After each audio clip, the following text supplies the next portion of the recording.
Hello and welcome to another episode of the Maxi-Geek Show. Today is Friday, March 18th, and this is episode number 10. We've hit double digits on this show. As always, Maxi-Geek is sponsored, powered by Rig Gaming. I'm wearing the Rig headset on my head.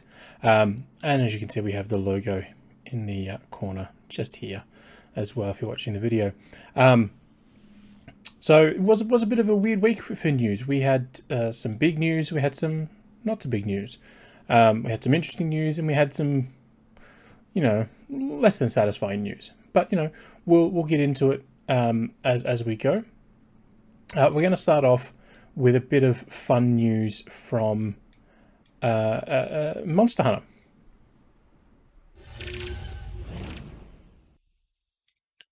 So Monster Hunter Rise released last year for Switch, released earlier this year on PC. And last year we got confirmation that a new expansion would be arriving sometime in the winter months of 2022.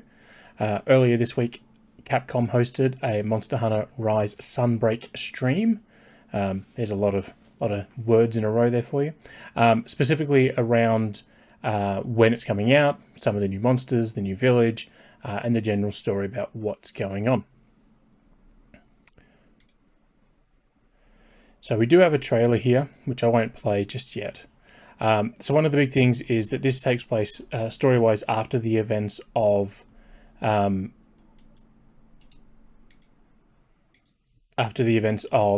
Rise's story. So after you've saved Kamura Village from the rampage, a knight named Dame Fiorane arrives in Kamura to seek your aid in her village, or as it's known, the Elgado Outpost, which is what you can see here on the screen. It is an interesting thing because the new area requires you to sort of navigate through to it. So if you've not completed the main storyline, this area is not accessible to you. One of the new monsters that is around is called the Garen Golem. Basically a rock gorilla. In the trailer, one fist has like fire attack, one has water attack. You'll also be able to learn new techniques for using the wire bug. So what really made Rise special was the inclusion of the wire bug, so you could get around, run up cliffs, run up the side of buildings, and even just pull yourself up above monsters to launch you down into them. So there's new wire bug techniques here. Obviously the Citadel, which is what we're seeing here on screen now, is one of the more Gothic inspired locations, and that's where the Elder Dragon lives, which is the monster that we saw in the initial debut trailer back in September of last year. We do know with the amiibo, so we got our proper look at the amiibo themselves. So the Palamute amiibo unlocks layered armor for the Palamute. The Palico amiibo unlocks layered armor for the Palico, and the Elder Dragon amiibo unlocks layered armor for your Hunter.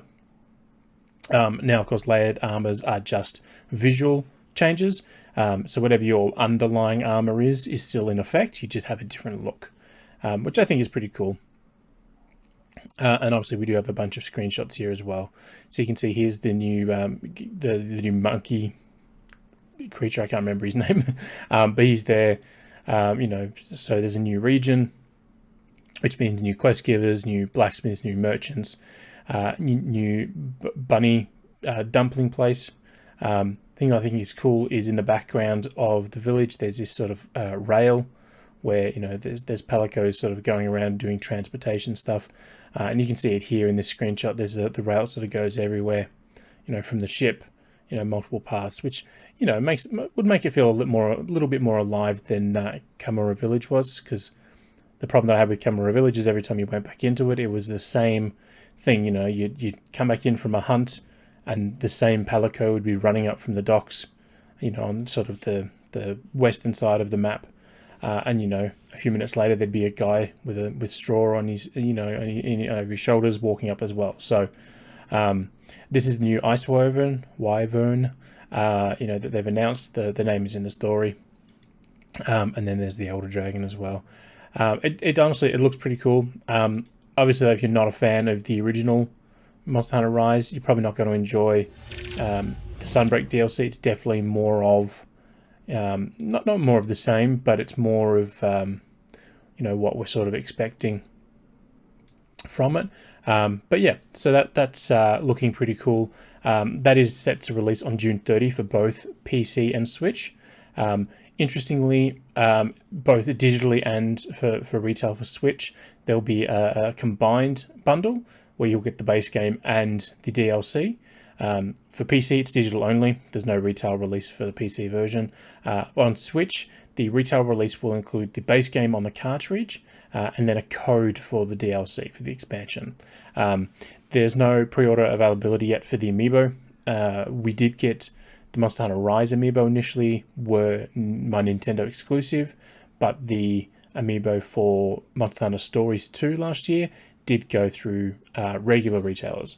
So we're still waiting to see what's going to happen there. But, I really enjoyed it. Monster Hunter did take home a number of awards last year from Maxi-Geek, so looking forward to more of that. Speaking of looking forward to things, Dead Space, the remake of the original game, is set to release in 2023. So during a very early Saturday morning stream, so a few hours after we recorded this show, the team at Motive, which is the EA studio in Canada, they hosted a live stream where they showed off Dead Space, specifically talking about the audio aspect of the game. So the sounds of the necromorphs, the sounds that Isaac makes, the sounds of the ship, the music, and all the bits and pieces that go along with it. You can actually watch the entire live stream.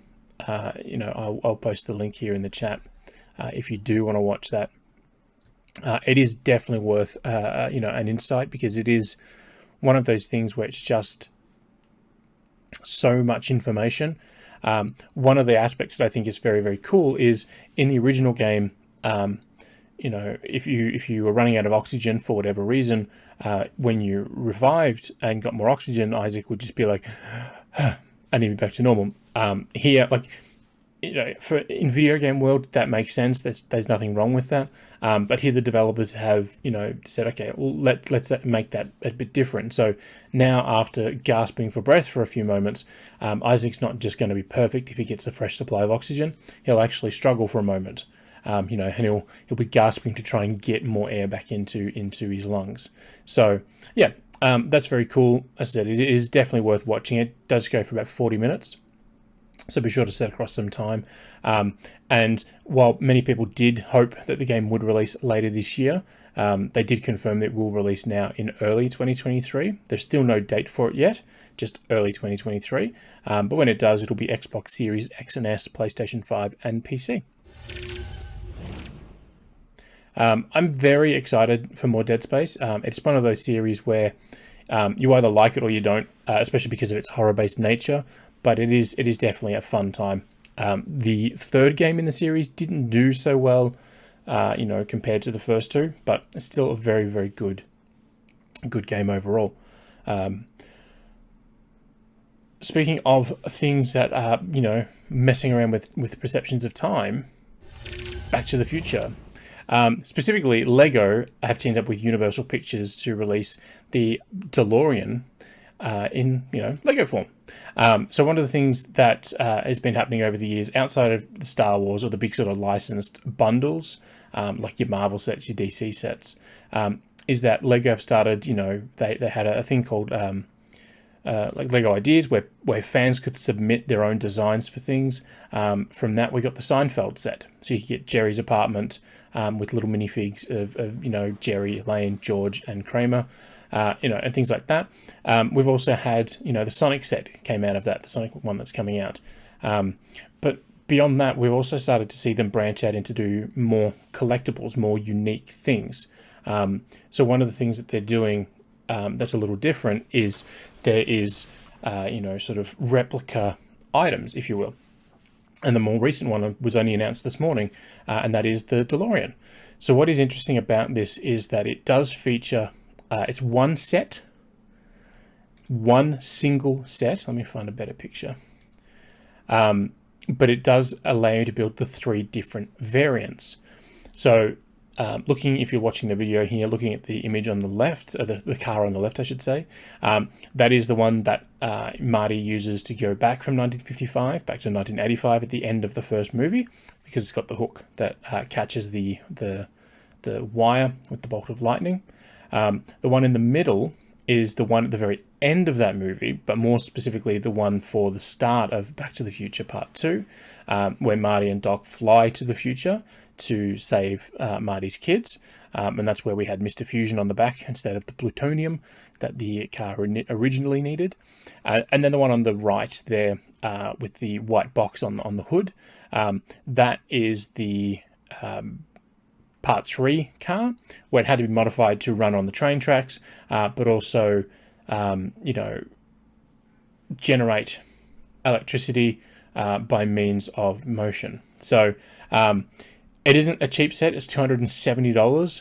And as I said, if you want all 3 on display at once, you have to buy the set 3 separate times.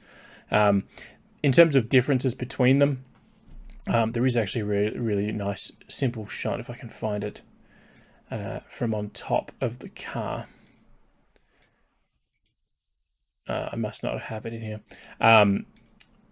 But basically, on the back, there's sort of a pad that comes off, and you can put the Mr. Fusion pad down. And on the front, the bonnet takes away, and you replace it with the other one. So, yeah, it is, as I said, $270, so it is a very expensive set.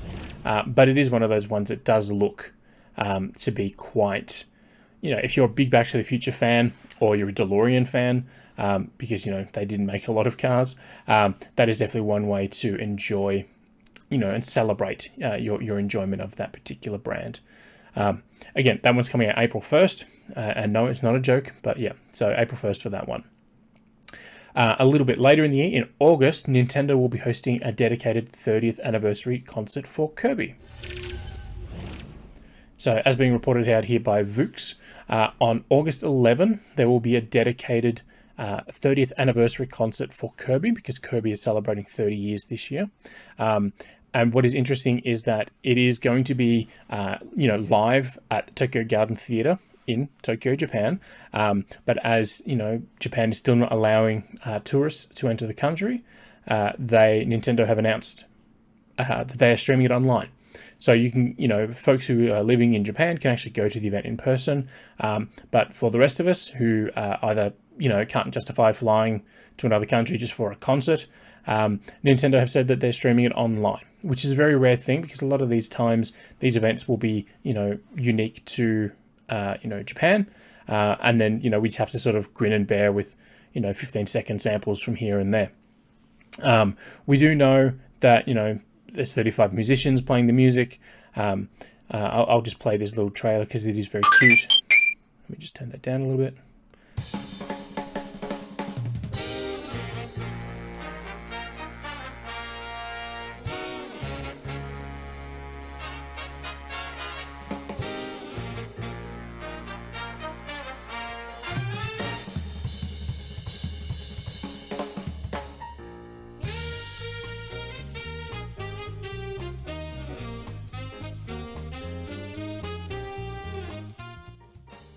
So as I said, it is a very, very cute trailer. The other thing too is, because the show is in Japan, it is 6 p.m. Tokyo time in August. So with them, they're in the daylight savings stuff. We're out of daylight savings then. So the times are 5 p.m. if you live in WA, or 7 p.m. if you live on the eastern coast of the country. So yeah, it's one of those things where if you're a fan of Kirby, or you're a fan of music, it's definitely something to look forward to, because there is, these things are always good enjoyment. You'll get good enjoyment from it. One thing we do know is that at the very back of the stage will be a giant LED board where they'll have a Kirby on there, sort of reacting to what's going on around them. So yeah, that is, as I said, very interesting and very cool that they're doing that. Before August, in June, we are going to get scared again by Supermassive Games and 2K. So, very early this morning, 2K revealed that they are working with Supermassive Games. Supermassive, more recently, are known for the Dark Pictures anthology, The Man of Medan. I can't think what the others are. Little Hope, things like that. Before then, though, they did a game called Until Dawn, which was directed by Will Byles. He is now directing this new game for Supermassive called The Quarry. The Quarry is set, it's a summer camp sort of setting. So, the last day of camp, all the kids have gone home. It's time for the counselors to leave. But something sort of goes wrong and they get stuck in staying for one more night. Unfortunately, the one more night is when things start to go very, very wrong for the counselors. As always, these games, they're using Hollywood actors. So the big one, if you can sort of see it here, is that David Arquette, who's best known for playing the sheriff in the Scream movies, is here playing the sheriff in this one. Brenda Song, who, longtime Disney fans will know from The Sweet Life of Zack and Cody, but more recently she was in Dollface. We also have Justice Smith. So 2K put Justice Smith up as in being in Jurassic World, which is not true. He was in Jurassic World Fallen Kingdom, the second one. He was the one screaming at the T-Rex like a little girl, but he was also the lead human actor in Detective Pikachu. So if you've seen Detective Pikachu, this is him. Ariel Winter, who was in Modern Family. She was the middle child of Modern Family, so she's in this as well, along with Halston Sage, who played Alara from The Orville. Lance Hendrickson, who many will know from his portrayal in the Alien series, along with countless other movies over the years. And also Lynn Shay from A Nightmare on Elm Street. So it does again feature that very cool, facial capture system that the guys at Supermassive have pioneered now over a number of years. So you can see here we're playing the trailer. There's a lot going on. One thing that is very interesting about this is it does let you have 7 players. So you can actually play 7 players. It's basically a bit more like a choose your own adventure sort of thing, whereas everyone can vote and the winning vote decides the action. So, if there's a path up ahead, you can choose to go left or right. If 4 people choose to go left, 3 choose to go right, then, you'll go left. Or you can do sort of couch co-op and everyone can be assigned a counselor, and then you can all make decisions on your own person to see how much you can, impact their ability to survive. This one is coming out in June 10. There is obviously going to be, a standard edition and a deluxe edition because it is 2K and they do like their deluxe editions, but we don't know specifics about what's being included in it at this time. But yeah, so again, it does have that weird sort of uncanny valley look where they do look like their actor counterparts, but there's sort of not an unreal look to them, but there's just something that's a little off. But yeah, I think it's going to be a fun game, especially if you're into horror. And if you're one of those people that does enjoy, sort of a choose your own adventure where you can replay it and make different choices, there could be some very big things, in store for this one. Obviously, Until Dawn was a big one. Had Hayden Panettiere in that many years ago, and it was definitely one of those things as well. So, in a moment, you'll see here sort of the cast, the credits of who's in it.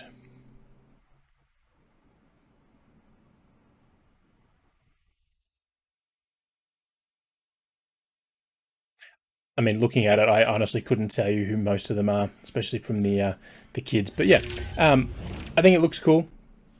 I mean, I don't generally play horror games because they're generally the same, beats over and over again. And I know people can make the argument for shooters and everything, but the difference between like a shooting game and a horror game is a horror game will constantly try and make you scared, make you jump, whereas a shooter game, you can do other things. It's the reason why I like Dead Space so much. Dead Space sort of, they played with you in that sense. Like, you know, they kept building up anticipation that something was going to happen, and then it didn't happen. So they sort of messed with your mind that way, and that was one of the reasons I got into it. But thankfully, too, Supermassive Games aren't what I call gore porn enthusiasts. You know, where somebody gets a paper cut and they gush, you know, 50 liters of blood. So it's going to be a more traditional horror experience. Before then, though, in May, Sniper Elite 5 is set to release on all announced platforms. So Sniper Elite 5 is the 5th entry in the series, funnily enough, and it once again has you take on the role of a sniper in World War II, completing a series of missions. Sort of, you know, standard fare for that. One thing that makes this series, makes this entry in the series a little different is that it'll have a 2-player mode where you are playing as the ally, and your friend or enemy, if you will jump in and play as the Axis. So very much like Deathloop last year, where one person's the good guy trying to complete a series of objectives and somebody's the bad guy trying to stop them. Same sort of thing here. You can obviously turn that off. You don't have to play with it if you don't want to. But if you do, you know, you can have a very, very different time. We do know that there will be a deluxe edition and, you know, the regular edition. The deluxe edition's biggest thing is it does come with a season pass, which will provide more missions and weapons later on. But yeah, it's just, you know, we now know it's coming out on May 26th. It is coming to Xbox Game Pass day one. So if you have an Xbox 360 or Xbox Series X or S, it will be available there on day one. Just the basic version, no special edition there. But yeah, the Sniper Elite series is always good. It's always good fun, especially because the shooting mechanics are so well done. It is one of those things where I made the joke when I posted this story that it'll probably come to Switch at the end of the year, because all the Sniper Elites have come to Switch eventually. And obviously Zombie Warrior 4 is coming to Switch soon as well. So yeah, it's one of those weird sort of things where, you know, it surprises me that there's 5 entries, but at the same time I'm happy because the series is, again, it's just solid, pure gameplay. The earlier games, when they pivoted away from just being snipers and started putting in other guns and, you know, had you trying to like one-man army it across, you know, fields of battle, they didn't do so well. They sort of stepped back from that, thankfully, and refined those controls and those experiences, and made for a better game overall. Something else that we got this week is the word that Private Division. So Private Division is sort of the quote-unquote indie arm of 2K, of Take-Two Interactive. They have signed up 4 new publishers to work with. So recently they bought Roll7, who are the developers of Oli Oli World. They also bought the Kerbal Space Program you know, license and developer, and they also originally published The Outer Worlds by Obsidian before Xbox bought the company, obviously. So, you know, the new ones, they're not buying these studios, but they've signed, you know, development deals with them to help make games. You know, these studios make the games and also be published under that label. Now, we don't know anything about the games. We don't know release dates. We don't know, you know, there's literally nothing. We just know that Private Division are going to support the development with these guys. So the 4 companies in question are Die Gute Fabrik, Evening Star, Piccolo Studio, and Yellow Brick Games. Evening Star is probably the one that people here may have heard of, because they actually have a studio in Melbourne, down in Victoria. And if this isn't, if something you're not aware of, but they also developed Sonic Mania for Sega. So, you know, what people consider to be, you know, the best 2D Sonic game since the originals, that was developed by Evening Star. So, again, there's no details on this, you know, beyond that, but it is nice to see that Private Division are stepping up and doing more things. As I said, you know, they've only really had 3 games, you know, under their label, and only 2 of them have shipped now, and they lost one of those to Microsoft. They also did do the publishing for the Xbox and PlayStation versions of Hades last year, after it released on PC and Switch. But they didn't obviously do anything about the development of that. They just sort of helped with the publishing of it. So, but yeah, again, it was one of those cool things, you know, that we saw. I didn't share it on Maxi-Geek because we don't have any details. So no details means it's a bit harder to sort of say, hey, you should get excited. But it is still interesting news because it does show that Take-Two, who are the parent company for Rockstar and 2K, are very interested in pushing forward on these sort of deals. So speaking of pushing forward on things, the Mega Drive application for Nintendo Switch Online Plus Expansion Pack members was updated this week. We're adding 3 new games to the lineup. So the 3 games in question are Light Crusader, Super Fantasy Zone, and Alien Soldier. What's interesting is Alien Soldier never released in like the US. It was only ever released in Japan and then in Europe. So this is the first time that most Americans will have access to this game. I never played anything more than like Wonder Boy and Sonic when I was growing up because I had Nintendo and my cousin had the Mega Drive, and we always ended up playing those sort of 2 games whenever I went around there. So yeah, it seems a bit weird that after 3 months we got 3 games. It seems like they've already fallen into the old habit of the NES and Super NES release schedule. Whereas we've been a bit more blessed, I suppose, or a bit more balanced on the Nintendo 64 side, where we're having 1 game a month. I would have loved for this to have been 1 game a month. Again, I don't know these games. I've never played them. And for people who do know them, they're probably very happy right now. But I just think it's one of those things where, if we had one of these games in January, one in February, one in March, it may feel like we're getting more value, to the app, because at the moment it's one of those things where there's just not a lot of value in. It doesn't feel like there's a lot of value from these old console apps, because we're forever sort of not getting access to these things at a consistent pace. Especially we weren't with the NES and Super NES ones. The last update we had for those were the Earthbound games back in February, but then before that it was last year. So it's been a while. Speaking of things that are going to be a while, we're not getting an EA Play Live this year. So EA Play Live, so for years EA were a part of E3. E3 being the Electronic Entertainment Expo in Los Angeles, which is where all the game publishers came together to showcase off their various goods. Technically, E3 is a trade show. It is for companies to show off what they've got to prospective buyers. So your Walmarts and your Targets and all that can go in to say, hey, we like the look of this game. We're going to buy copies, right? That's officially what it started out as. Over the years, it's pivoted away from being that. If you're like me and you remember, years ago, the PlayStation, not so much Xbox, but PlayStation and Nintendo conferences, there used to be the slideshow portion where they would actually show, put up, numbers about how many consoles they've sold and the attach rate for things and all that sort of stuff. It was very, very business driven. Out of nowhere one year, EA said they're no longer going to be at E3, but they're going to do their own thing. Their own thing was literally across the street, so they weren't really giving up on E3. Is just, they didn't want to pay the fees for renting out a space inside the hall. The benefit, obviously, though, for them doing their own thing is that they could then invite their fans in. So instead of it just being, like myself as media or, Joe from Walmart, it could have been, a group of friends, coming in to play Madden and, playing that early. After their first year opposite, they moved off to Hollywood, and they were there ever since up until the pandemic hit. So last 2 years, they've done it just as a pure digital show. But this year, they've said that the sort of things aren't lining up, that they'll have everything ready to show on one day. So they've just announced they're canning it, and they're going to run their own things throughout the year.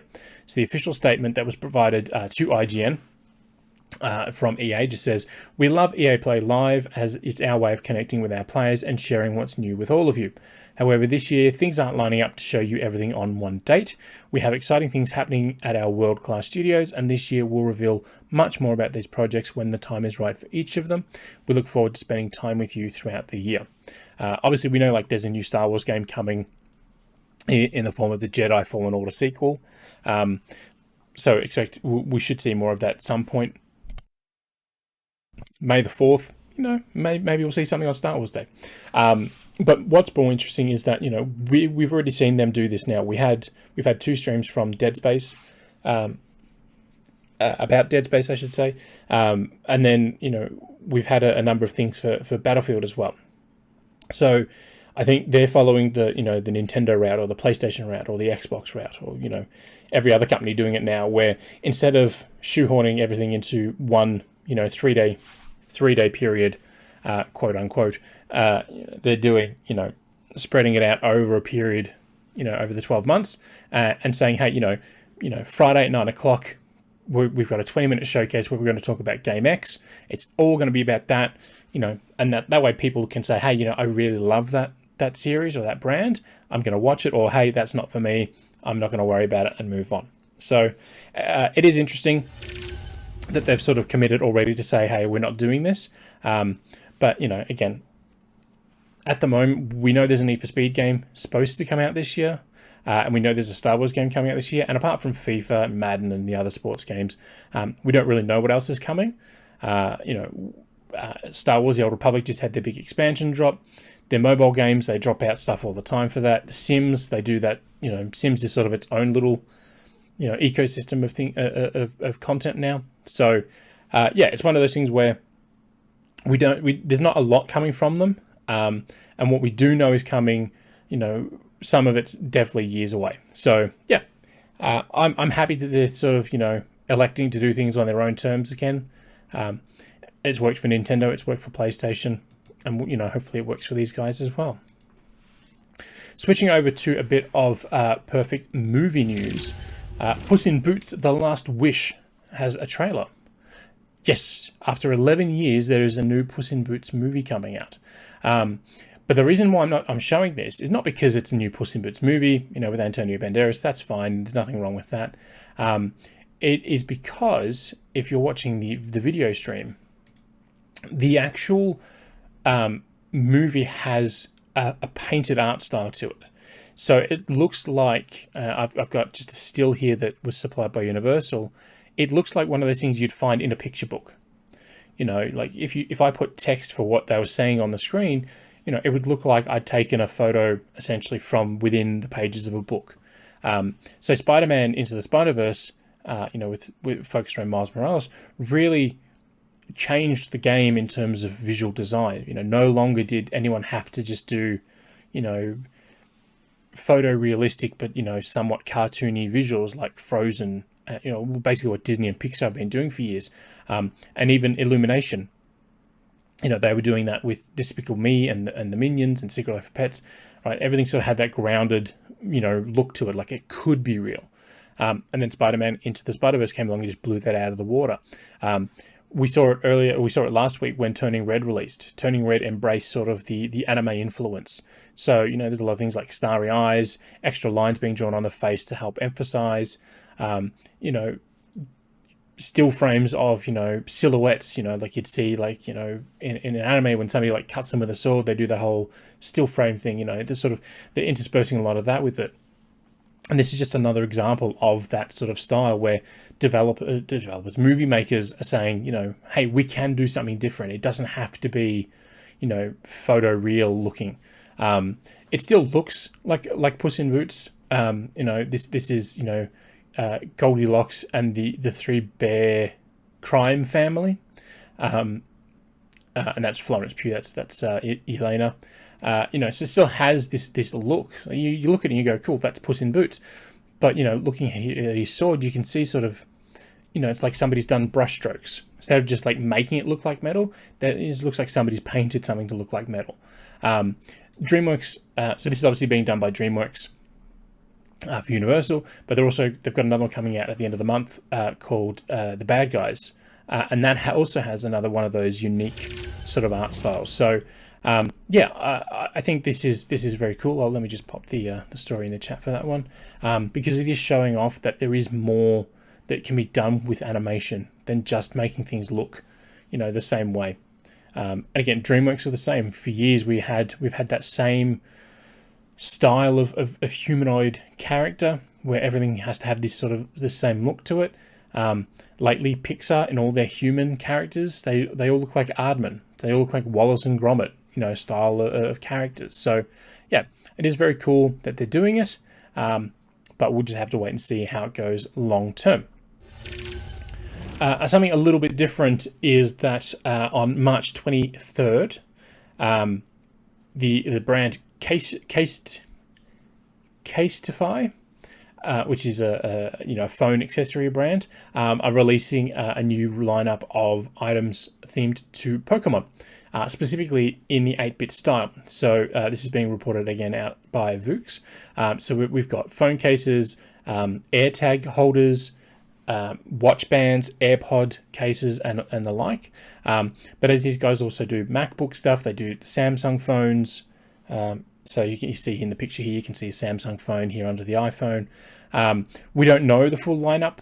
What we're seeing here is sort of all they've released so far. So there's some dedicated Pikachu stuff. There's there's a Lucario there. There's an Eevee evolution sort of set. And there's sort of an all for one over there. They are, as I said, coming out on March 23rd at 7 a.m. So it is going to be one of those things if you do want them. If you're not aware what this brand is, over the years they have done things for Disney and SpongeBob, and even a Mr. Man and Little Miss set. They are also offering this very, very cool one of a kind set, where if you answer the questions about the specific Pokemon, which is the Arceus is there, Dialga and Palkia, you can win that.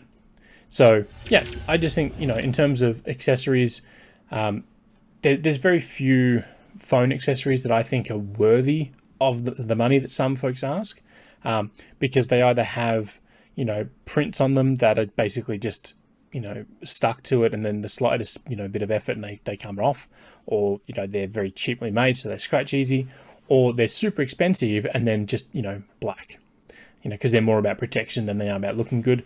Casetify is sort of a little mix of the two, where they're not super cheap but they're not super expensive, and they do have protection, and they have the good prints to them. So yeah, over the years, they've had partnerships come up with some celebrities as well, coming up with their own designs. So if you are looking for a new phone case, this may be the one for you to look at. Yesterday morning, again, another one of these early ones because it came from Xbox, we had another ID at Xbox gaming showcase on Twitch. And again, ID at Xbox is their indie program. So during this, we got the reveal that 4 games from local publisher Fellow Traveller are coming to Xbox Game Pass. One of which is Paradise Killer, which is actually out today. It launched today into Game Pass. So I'm not going to go through all these because there's a lot. But Beacon Pines is one of the Fellow Traveller games. Citizen Sleeper is the other one. That's why we've got the trailer there. Kraken Academy is coming March 22nd to Xbox, as well as Switch and PC. Sorry, it's already out on PC. It's coming to Switch that day. We've got new trailer for Cursed to Golf, which is now coming to Xbox. Flintlock: The Siege of Dawn is actually being developed by A44 Games out of New Zealand. They're the same folks that did Ashen. Hey Tabs, yes, Fellow Traveller. So 4 games from them coming to the platform. Floppy Nights is coming to Xbox Game Pass as well. It's currently in sort of early access on PC. Where's the other one that I thought was very cool? Shredders is out now. We have a review for that on the site. Trek to Yomi, we got a new trailer for that. We got a trailer last week in the PlayStation State of Play, and we got a trailer this week as well from it. There will be more for that game tomorrow. Tunic, we got another brief look at. That's now out now as well for Xbox Game Pass, both on console and PC. Not Mac, because it's not there. We got a new look at Void Train and Whalefall, and the one that sort of sparked a lot of interest from a number of people is WrestleQuest, which is sort of it's a pixelated role-playing turn-based game where you're sort of rising up as an unknown wrestler in the early 90s. And you're hanging out with Andre the Giant and Macho Man Randy Savage and a few others. So yeah, there's a lot sort of going on in that one. As always, I will post the link for that in the chat because it is a big one. We do know, a number of them are coming to Game Pass. They didn't make the statement that all are coming to Game Pass, but there are quite a number of them that are. So, yeah, I think it's just one of those ones where it looks very, very cool, but we'll just have to wait and see about what happens in the long run for those games. Whew. Right, we've got two more things. One is a small one is a big one. So the small one, and I call this small, but it's not technically small, it's big news, is that we finally got our first look at Miss Marvel. Well, I say first look, our first proper look. We had a bit of a tease a while ago from the Disney Day, where there was a few seconds of footage along with Moon Knight, but now we actually have a proper trailer.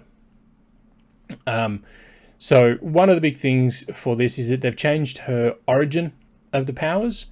So for many, many years in the comics, Kamala Khan got her powers from the Terrigen Mist, because she's technically an Inhuman. You're welcome, Dabs.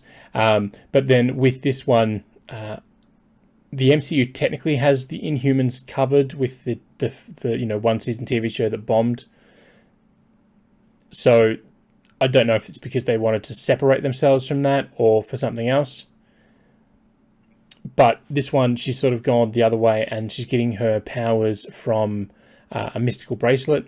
Obviously, she's a teenager, so she's having some, daydreams about what life should be like instead of, being stuck in school. The thing that I like with her powers is in the comics, they've always been, and even TV shows, and even the recent Marvel Avengers game, the powers have always been more about stretching, which is what Reed Richards can do. Whereas because she's a super fan of Captain Marvel, they've sort of given her a combination of the sort of the stretching and the embiggening powers, but also the cosmic powers that Captain Marvel is known for.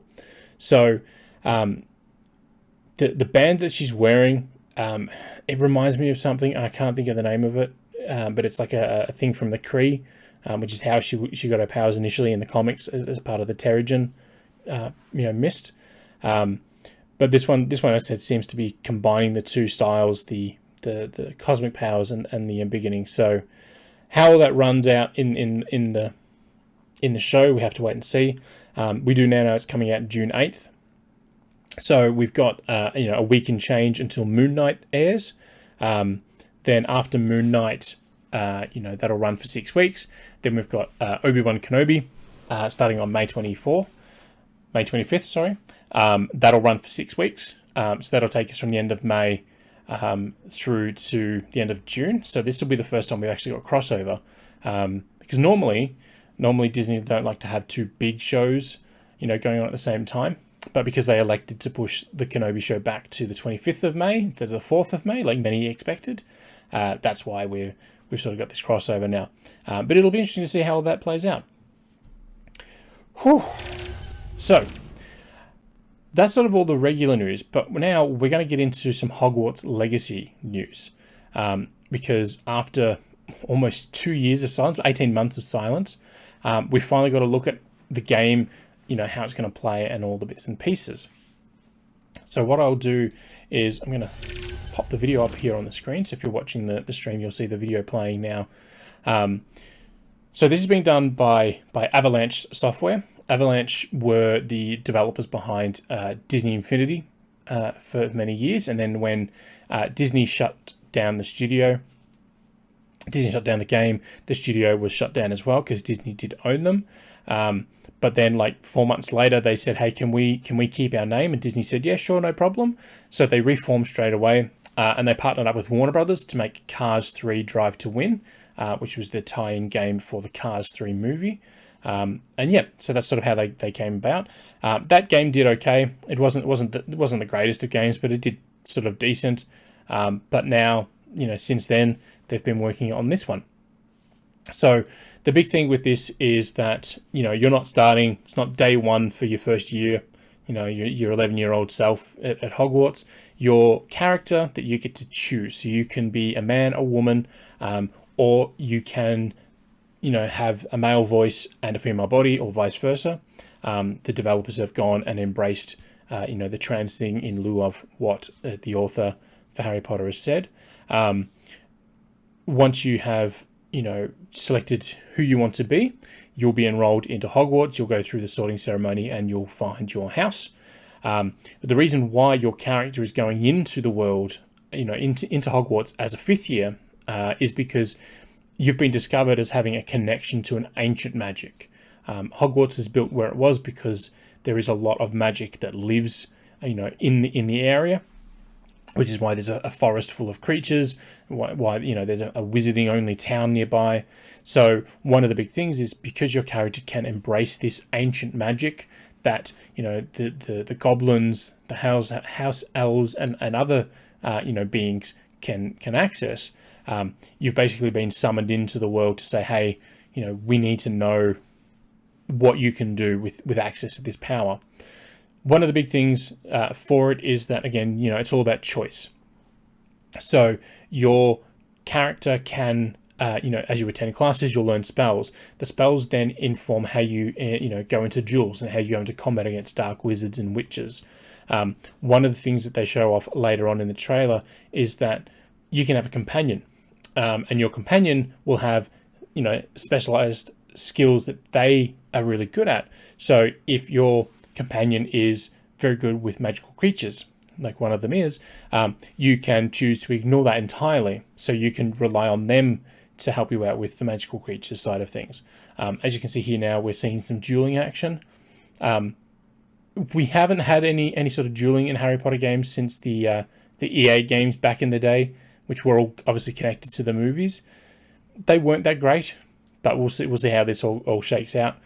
Something that I think is very cool is, we've got potion making in here. There's herbology, there's transfiguration, defense against the dark arts, all that sort of stuff. But it's not just, going to class and all this. There's a whole lot to explore. The castle is fully interconnected. So we got a sort of a sample of that from Order of the Phoenix, from the EA game then, because after a few years of the same thing, they realized they need to change it up. So they built the full castle. There was a door, on the 3rd floor that you would go into, and it would take you out on the 7th floor, but you went downstairs, right? So there's weird things like that. There's the prefect's bathroom. So there's a whole lot of this sort of stuff. And I know people will be looking at this and saying, hey, this doesn't look anything like the movie. That's because the movie was one version of the, the books. This is another version of the books. So everything's sort of sourced from the original books, rather than, basing it off the movie. This is obviously set in the 1800s as well. So this is before Dumbledore. According to sort of the Harry Potter lore, Dumbledore went into Hogwarts, in the 1890s. This is before his, entry into the school.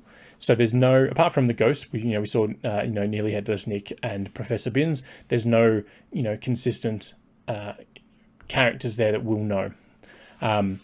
So yeah, one of the things I think is cool is also there is full, broom flight. So you can actually get on top of Hogwarts, fly out from there, fly down to Hogsmeade, leave Hogsmeade, go off to a different part of the area. So yeah, I personally think it looks very, very cool. I'm very, very excited to sort of see more of it.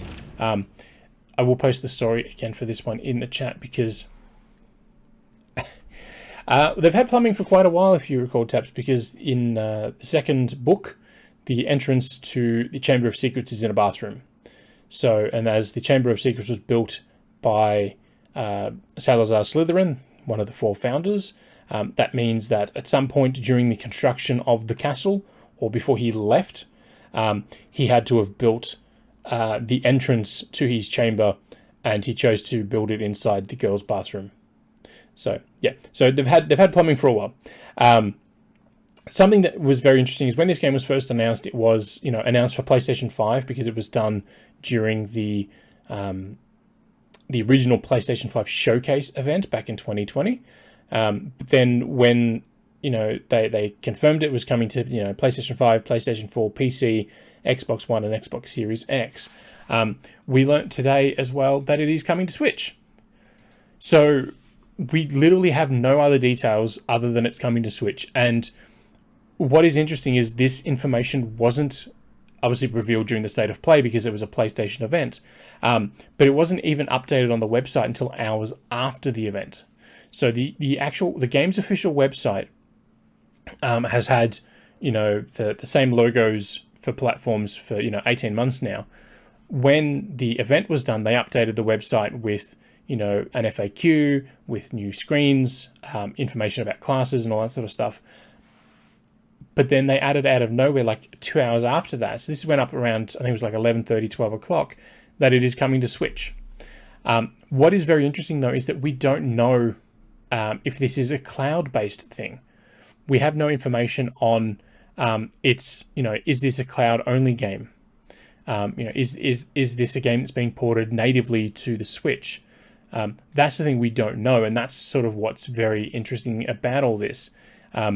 Is because every time you think, oh, this game is going to be a cloud game because of how good it looks. The Switch can't run anything like that. People thought that about The Witcher. And then we got The Witcher on the Switch. So it may not be the best version of the game, but it runs fairly decently on the platform. We also, people said World War Z wouldn't come to Switch because World War Z was very much a intense game because it required a lot of things to be on the screen at one time, which the Switch has notoriously had a problem with doing. But we then got World War Z on Switch. Both those games were done by Saber Interactive, who've started to become a bit of a special class in porting. We used to say that Virtuous and Panic Button were the masters, but Saber Interactive have started doing a lot as well. So we're just looking at some screenshots here. It does look incredible, and I sort of can't imagine how this is going to look or run on the Switch. It's a very interesting thing because as a Harry Potter fan, I'm very much excited for this one. I know some of the developers out at Avalanche Software, or as they call themselves, WB Avalanche now, and I'm very, very happy to see what these guys have been working on for a number of years. But yeah, that's that whole, it's going to be on Switch. That's still sort of, it blows my mind essentially. But yeah, so one of the things too is they did do a little behind the scenes video, which was connected to the State of Play, but thankfully Warner Brothers have separated it out, so you don't have to scrub through the gameplay reveal to sort of hear from the developers. But yeah, I think it's going to be great. We don't have a set release date for it yet. We just know that it is coming sometime in holiday 2022, which could mean anywhere from mid-October to Christmas Day. Technically, that's sort of the holiday period. But yeah, so that's pretty much the show for the week. As I said, there was some good news, there was some weird news, there was some a lot of news for one thing, not a lot of news for another thing. But yeah, that's sort of where we're at for this week. We will be back next Friday at 7 p.m. Australian Eastern Daylight Time for the next episode of the Maxi-Geek Show. I have to be careful because we're actually coming out of daylight savings in 2 and a bit weeks. So the 3rd of April is when we'll roll out of it, and that'll take us back to instead of Australian Eastern Daylight Time, it'll just be Australian Eastern Standard Time. So so we're ending that soon. We'll be back on Tuesday for the next episode of our Games Bond stream. For that, we have finished off Nightfire. We finished it off last Tuesday. So we'll be starting with Everything or Nothing for that one, and that's the one where EA, they got Pierce Brosnan in for looks and voice. Judi Dench, John Cleese, Maya was in there. Heidi Klum's in there. Willem Dafoe is in there as the bad guy. So they got a lot of people in. A lot of proper actors in to do this sort of stuff. So, so that's where we're at. Next week, obviously, is a big one. We have, in terms of game releases, as Tabs has just pointed out, Kirby is next week on the 25th. Also on the 25th is a big date. So we've got Kirby and Forgotten Land for Switch. PlayStation 5 and PC owners have Ghostwire Tokyo, and then everything but Switch has Tiny Tina's Wonderland. So yeah, there's a lot of games coming out next week. We will have reviews for 2 of them at least before they launch, and then one, as soon after as we can. Mm-hmm. As I said, there is some more stuff for Trek to Yomi to come out tomorrow. So if you are interested in that game, be sure to step on back for that one. But otherwise, that's our show. We'll see you on Tuesday for more Games Bond. So until then, happy gaming.